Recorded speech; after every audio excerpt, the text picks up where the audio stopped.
of you heard me say yesterday morning that I founded WOW because my grandmother left school when she was 12 and she had 14 children. And I come from Liverpool, which is a very, very tough place, actually. And so the fact that I'm now running this huge arts organisation in Europe means that some other people had to go out and get me the vote and get girls' education, and they had to make it possible for a small Liverpudlian girl to be thought of as possible to run stuff, even though I'm from a working class background. And I just can't stand the idea that, you know, we're still letting girls and women feel like, well, permission to have a dream. I just can't stand that, and I think you've got to use power to change the world whenever you've got some power. And I just think that any of us sitting here, the fact that we're even here means that we've got some power. Otherwise we wouldn't even be here. So I started the WOW Festival because I wanted to celebrate the fact that girls and women have done an amazing thing, even though they've had it very hard. And so let's carry on doing amazing things. And how can we support each other do those amazing things? So the festival began as me saying, let's tell different stories about history, and let's tell different stories about the present, and let's make different stories happen about the future as a result. Now, as I said yesterday morning, WOW is now in 23 countries. There have been 45 WOW festivals so far in the last 8 years. And they're in lots of different parts of the world. And the way we do them is always in total partnership with communities who know their stuff already. You know, they don't need me to come in and say, well, what should be happening in Brisbane, or what should be happening in Colombo, or what should be happening in Kathmandu.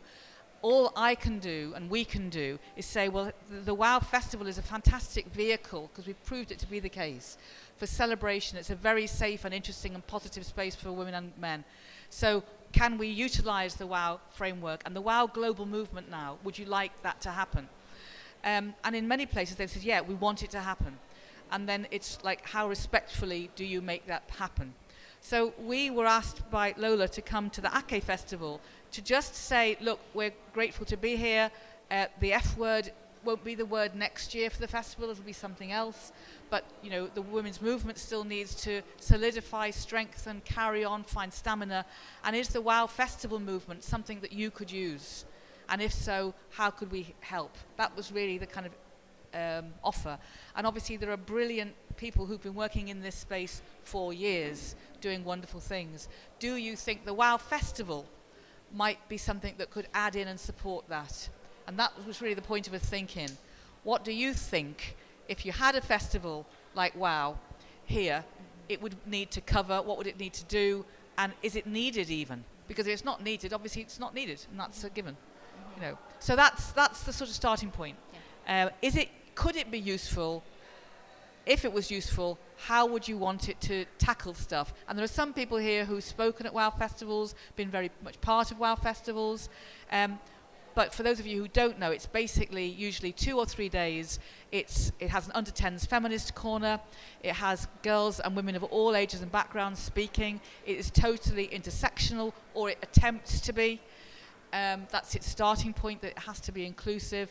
It has big keynotes, and it has small panels, and it has bites, which are like 10 minutes talks by people who've probably never spoken before, ever, but they have very important stories to give.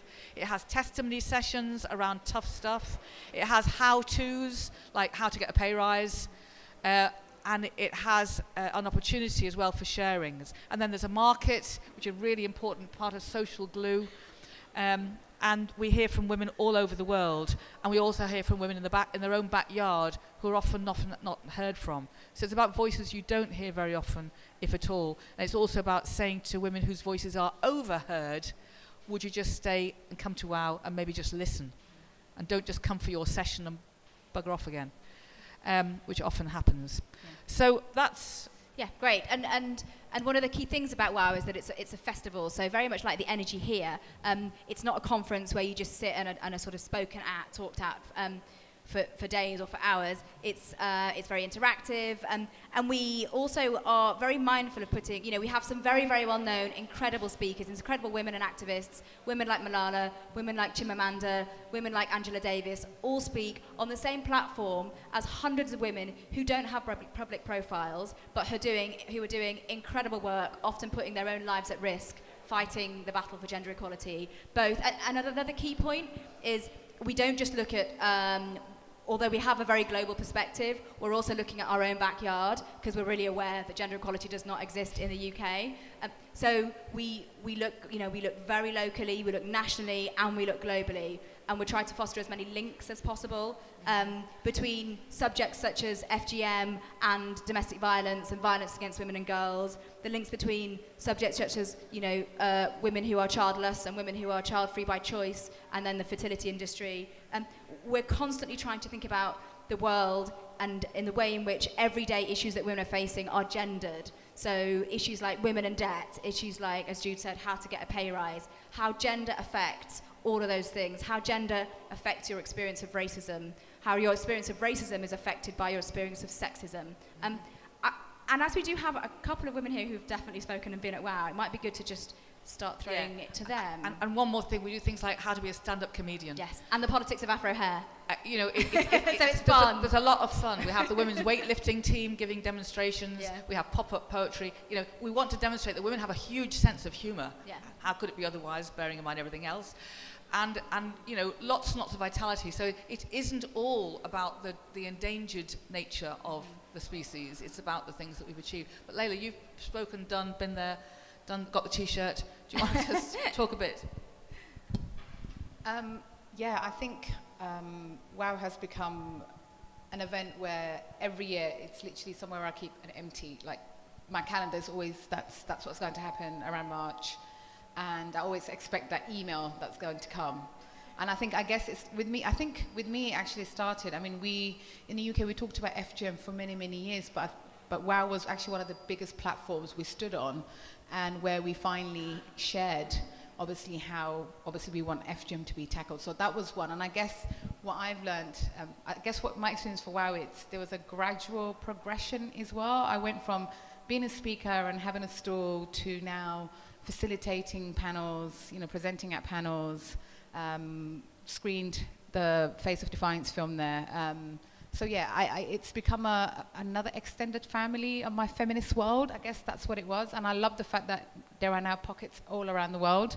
And I guess my aim, even though we're in Nigeria, but my dream is to take it to Mogadishu in Somalia. And I've been pestering both of them for years about this. Especially as we've taken it to Somaliland. Yeah, exactly. It's like the feud has finally kicked off. It's like, I'm going to prove to them it's going to happen. And I'm glad actually Alexis today, who spoke on stage, said actually, in a way, she was kind of proving my point. I was like, you tell them. So I guess WOW has become a tool for many of us who are feminists or who are in the women in the movement, where we can, if we needed something, I can just email and say, hey, can we bring this subject to this space? And there's always a way. I remember going up to Hannah a few times and I said, hey, can we do something around spirituality and faith? And I remember we did it. Yeah. So for me, that's what WOW has become. But it's also a very child-friendly place. I know it's literally a great event for me and my daughter to come. And I'll tell you a quick story. There was a WOW event that we were coming in the evening, and we were on the Jubilee line on the to Waterloo, and there was a Justin Bieber concert taking place. And she was a Justin Bieber fan at the time, not anymore. She doesn't like him for obvious reasons. And she was very upset that these girls were going to Justin Bieber's concert and not go to WOW because it was International Women's Day. So it's something that my daughter actually grew up in the last few years. So amazing. Yeah, great. So that's my Thank experience. you. Yeah. And Christine. Okay, so yes, WOW is WOW. It's actually a fantastic event because I think it's by women and it's for women, and I have an African-inspired fashion brand, and it actually allowed me to meet different clients and get to speak to people about what I do, and also just basically see women doing excellent things in entrepreneurship, business, everything you spoke about. So it really empowers other women, young women, to really, achieve your dream because you've seen other people, doing the same thing. So you feel like encouraged that, oh, you can do that. And I want to do that. And I think being in Nigeria now, it would actually uplift a lot of women to be able to achieve their dreams and, just give them that starting point. Like, where do I go and do this? So actually meet the faces that, they've been wanting to meet. So I think it will be an amazing opportunity to be here, definitely. Great, thank you. So what we normally do at this stage of the thinking is divide into kind of groups really and start thinking about what you would like to see if we were doing a WOW, if we were doing WOW Ake or if we were doing WOW Lagos. This is quite a large group, and I'm mindful of time, so maybe we just do one big giant brainstorm sorry? Yeah, we're going to do one. So we're going to do one giant brainstorm. So I don't know whether we're the same age. I'm 63. How old are you? I'm 52. Okay, so I'm the elder. Just want to say that. Okay, but what I do know is that you have been working in this area for a very, very long time, building up many, many strategies for change. And so I really kind of wanted to ask you whether you feel that the idea of something that is a festival covers, is needed or not. I mean, that's kind of the question, because you've done the work.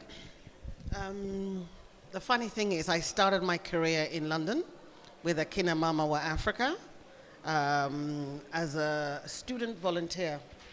That was a long time ago. And then I worked for War on Want as the first black officer in London Bridge. That was centuries ago. Then I went to International Alert before I went to the ComSec, and then I'm here. So my history with women is a long time. My feminism started for family reasons. My mother was a survivor of domestic violence. And so I distinctly remember as a child that telling myself this was not going to happen to me. I'm not putting up with this. And when I was choosing a degree, I wanted a degree that gave me skills to understand the complexities of my mother's life, but of my own life as the daughter of an immigrant. And I think the cultural context in the UK hasn't really changed much. I see lovely sisters from Somalia and Eritrea, and in those days when I was growing up in England, it was just Nigeria and Ghana. There weren't anybody else. It was just Nigeria, Ghana. If you were lucky, you would see one or two South Africans, and they were because of apartheid. So it was different. But do we need a WOW? Yes, we do. We always need events that create the space for discussion and negotiation. When you type in my name comes up as a radical feminist on Google. Don't mind them. They don't know what they're talking about. I just think I'm an ordinary mom to 2 children. However, when you create the space for alternative discourse, even through the arts, it helps the culture move forward. And you begin to evolve. So in my lifetime, I've seen positives, but I've also seen regression in relation to faith.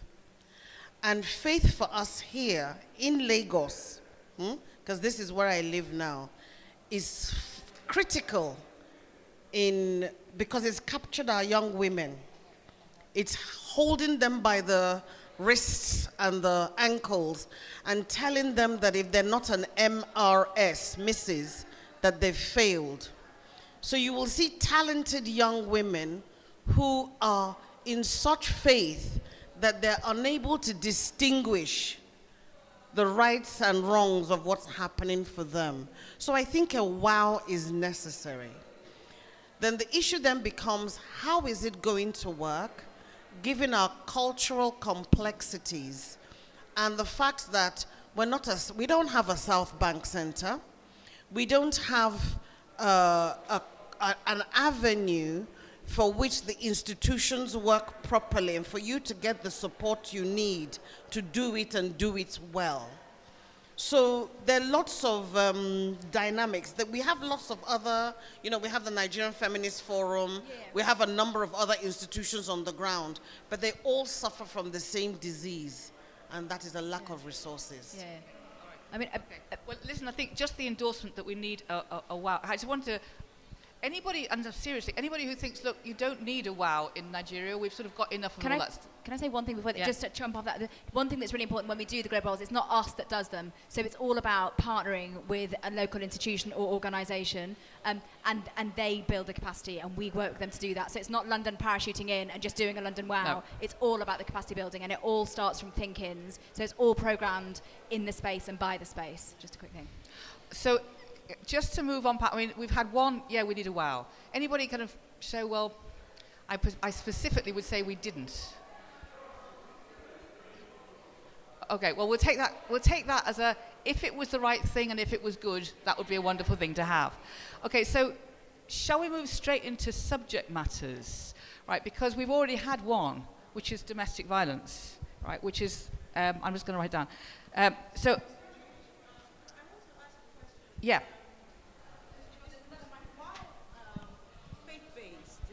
Sorry, my name is Ayodele. I'm a feminist. I just want to find out if WOW is faith-based. Thank you. WOW is not political, and WOW is not faith-based in the sense that WOW is there for a very simple reason. It's to ask anybody who's a woman or who knows a woman to come and celebrate women's stories and women's potential and think about what barriers there still are to girls and women realizing their full potential. It then covers any subject matter in a very open-hearted way. It isn't affiliated to any political party or any faith whatsoever. Yeah.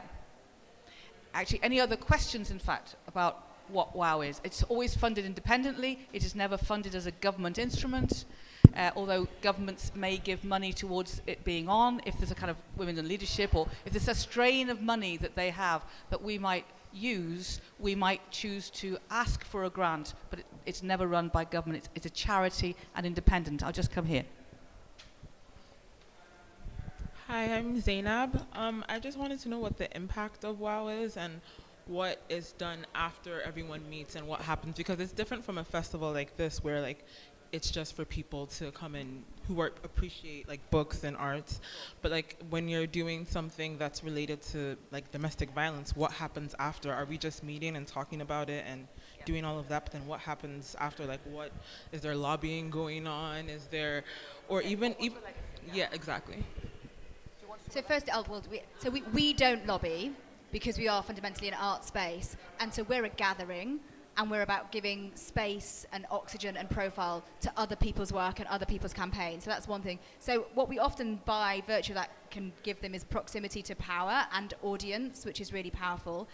But then also lots of campaigns have started as a result of WOW. So for example, the Women's Equality Party started as a result of WOW. We've had testimonies. Giving Testimonies, which is the Rape Collective, who now tour schools and have an online project, began at WOW. Poverty Periods began at WOW, which is the whole idea that a lot of girls and women actually can't afford to have periods. They can't afford to have pads and tampons, etc. And so a lobby to get government to start paying for that and to reduce VAT. So there's been, people collect, they speak about things, they realize that they're not on their own, and then they go, well, now what should we do? Yeah. And then we, often the following year, will bring back see what they did? They did this. So it's a kind of way of creating a machine for people to think action can happen. Yeah. Right. Yeah. So does that yeah? And we don't tell people what they should think, and we don't police the language. We try to, which is why I always say, yes, I'm a feminist, but I'm not insisting that you call yourself a feminist, but if you're a woman or you know a woman, then that'll do. And it helps, because I think there's too many languages policed in different spaces myself. Just another example of some of the outcomes. One is actually networking. So I know personally myself, I worked with many women who I met at WOW, and one of them was actually the Bloody Disgrace campaign. Pretty Good Periods. No. So the tampon taxing. So they were called Bloody Disgrace. Another one, yeah. So I never knew we were being taxed, for example. So, and I joined their campaign, and I'm still part of that campaign. But one of the biggest outcomes for me that came out of WOW, it was creating a space where campaigners like myself will have access to senior politicians, for examples, or those who might have some funding for our work. I think that's really, really important, because usually you wouldn't get that anyway. So none of us are actually kept in that same same space. I think that's an important thing to say, because we're across all areas of civic and domestic life. We cover everything from, childcare, how you feel about losing your hair. Like one of the things in the marketplace has often been a hairdresser who deals with braiding, and they deal with scalp problems, and they deal with alopecia. And in that space, you often hear women talking about, the issue of hair and identity. Obviously, that's a massive one. But there's informal conversations that lead people. We do life drawing, like women sketching other women and their bodies. So all of these sorts of things, and there's great fun to be had. But we would not want to take over, like, you know, the feminist groups that already exist, they're there to talk about their work. We're not there to be in opposition to what they do. So it's a massive platform, really. And for men as well, for men to talk about how men are working as feminists, and also for men to talk about things that puzzle men. You know, questions that puzzle men is a topic. Stuff that men are worried that they might get wrong, that's another topic. And so trying to find some way that you get these softer edges to some of the debates that we have. Because all the men are nodding now. And you know how hard it is, you know, sometimes to think, well, to keep up with stuff.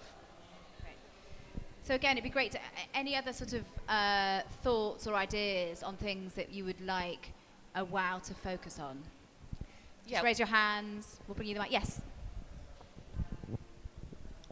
So I'm not Nigerian. I live in Sierra Leone, and I'm one of the organizers of the Freetown Music Festival. And one of the issues we always have is actually having female performers. Sadly enough, and I'm in charge of programming. we only have like 3-4 female performers that are actually good enough. And our aim is to amplify Sierra Leonean culture. But we feel that we first have to bring the microphone to the women. We have to like go out and look for them. And it's so hard. And how do you start something in a culture where women have just been, Silence. very much silenced and put in a box, in a very tiny, small box? Yeah. Okay, so we're not going to answer any of these questions. We're going to put them down as themes that a festival like this would cover, right? Giving women voices, artistic voices, music voices, etc. Who else wants to come up with something they think should be discussed at a WOW or talked about at a WOW? Yeah, great. And what's interesting is how does one have that conversation without pitting women against each other? So it doesn't become, I chose this is the right thing, or you choose this. I think that's quite an interesting. So for example, I'm thinking particularly of conversations about children and motherhood. And often in those spaces it becomes women, it can feel like it becomes women with children versus women without. What we try to do at WOW is to not make it that. So it's interesting just how we unpick that a bit more. I think it's in the framing, to be honest. And it's not saying one is wrong and the other is right. But I think it's one, even letting people know that they can make a choice to not have children. Yeah. And so I think the more that people can see these alternative role models that they're not seeing in their daily lives, talking about their stories and talking about celebrating who they are and just the choices they've made, I think the more it can help them then reflect on, actually, I don't have to have children. I don't have to get married. I don't have to be this or be that or the other. So it's not either or. It's not framing it in that. It's just showing people that it is possible to make choices different to what you see in everyday life. Great. Thank you. Yes. There was someone else. Yes. Good afternoon. My name is John. I think it's pertinent to have a session on feminism and feminist leader, like a session that would demystify the whole concept of women or feminist leadership. I think the first feminist leadership I read about or heard about is Thomas Idisore Sankara. And I think not until the Canadian Prime Minister, Justice Trudeau, came out to say he's a feminist, did other men from other parts of the world begin to come out to say, I'm a feminist. Great. So feminist male leaders in particular, you're saying? Or feminist leaders in general, or feminist male leaders in general, but also the male leaders? Yeah, brilliant. Thank you very much. Great. Faith, women in faith, because in Nigeria a lot of times I find that religion restricts us from living our lives the best way that we can. And I think that a conversation about how faith isn't necessarily an oppressive tool, or should it be an oppressive tool, because it really isn't. And there are a lot of religious women who are able to lead conversations like that. Yeah, it's the power of faith, isn't it? For good or and for bad, And then the other one was about how to raise girls to be, I guess, not feminists, but I guess kind of like that, like a generation of girls where they... Well, I keep thinking of it, it's how to raise girls to realize their full potential. Yes. You know, that's what it's about. I mean, I haven't got to be called a feminist, but if there are any barriers that are traditional or, you know, to do with biases that are stopping them realising their potential, that's what we've got to try and change for them.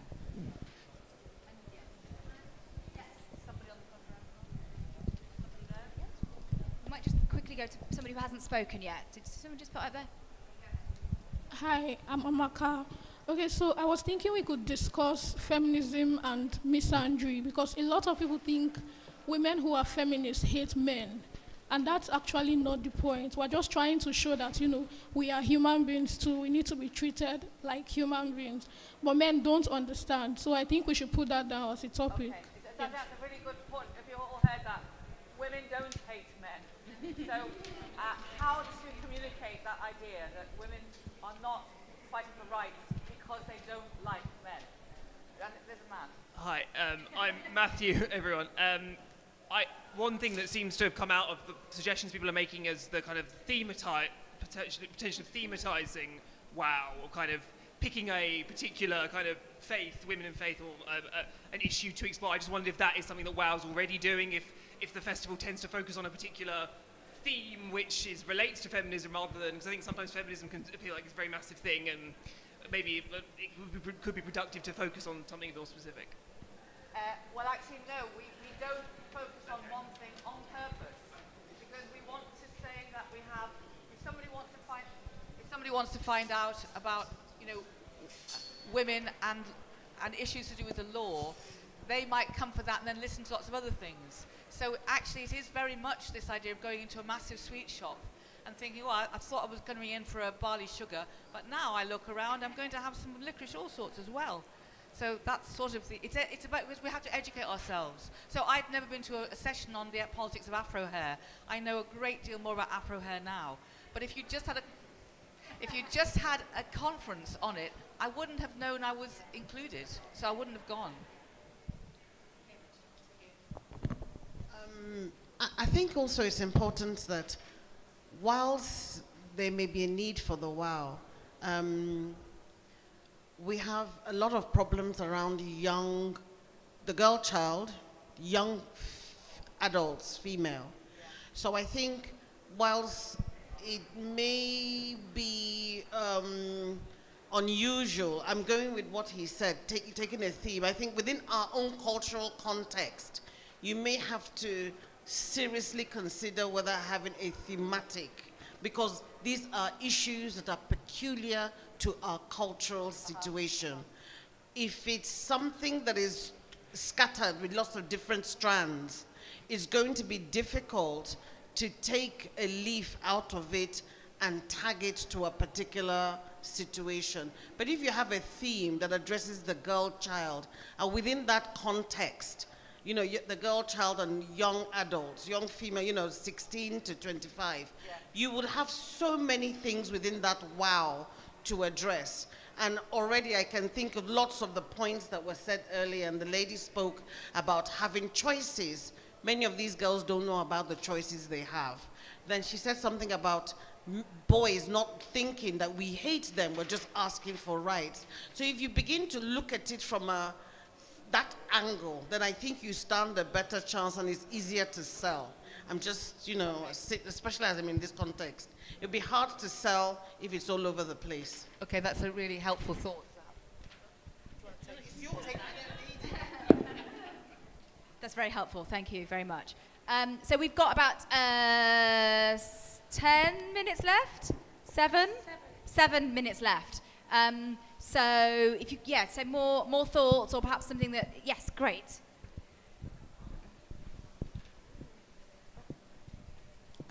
I also think that if you're having something like this, you should also have a target audience. I'm from the western part of Nigeria, and women have always been strong-willed and everything, but within a limited, how the patriarchy works, always within a limited space. You can only be somehow in a limited way. But where I'm going is if I hope that WOW won't end up targeting middle-class females who understand English alone. I hope they'll be able to target girls from lower income neighborhoods. even if it's just one or two of them, because I mean, it would be amazing. Somebody said earlier that it's important that you have a theme, and that way everything will be like, ooh, we're doing everything at once. If you're holding the festival, so it's just to not to make it a middle class thing, because we have a class problem in Nigeria also. Thank you. That's great. Thank you. Yeah, that's very important. Yeah, thank you. Any more? Did you want to? We have that problem ourselves, and we try very hard to make it intersectional, including class. But in Pakistan, in Karachi, we actually have a whole program in Urdu, so we don't just use English. And that's an example. And people come in, the tribal women come in from other places. And as Hannah says, we're always in this kind of dilemma. Like, I'm going to Bradford tomorrow, or tonight actually, and Bradford is a very, very mixed community. And some of the sessions actually also have to be done only targeted at groups of girls or women who would not feel comfortable in a middle class space at all. So we're trying to really think about that the whole time. It's such an important point. Thank you. Yes. So, okay. So I'm going to go to you, and then you'll get the final question. Thank you. Or statement. Yes. There was somebody over here.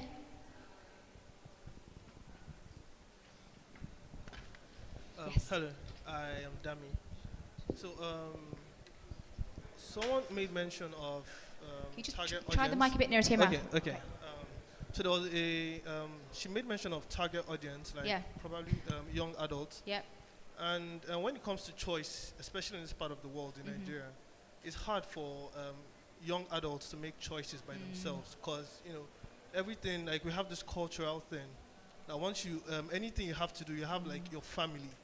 So I think the people that really needs to be educated are from the adults, the old women, the people that okay, interesting. Because they pressurize the young ones a lot. So whatever choice you want to make, you are going to 90% of your choice comes from your parents and so people trying to around make you. sure it's a space where there are parents there as well as young people, Yes, rather than just having two separate spaces. Yes, exactly. That's one. So there's intergenerational conversations. Are really important, I think. Yeah. Okay, great, thank you. There was a bit of resistance. The moment which is interesting, when you said about the adults, there was some resistance on the front row. I'd like to if we could just quickly explore that.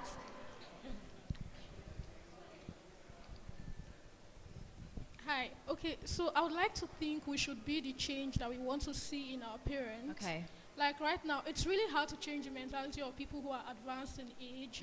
They already think women should be a certain way. Like my mom thinks I should be married right now. And you want other things for yourself. So trying to convince them is going to be harder. I mean, the intergenerational discussion is important, but we should focus more on young adults, young women, because we are the future. Okay, interesting. Thank you very much. Did any of your sisters want to know? And then I think we're going to have to start to wind down.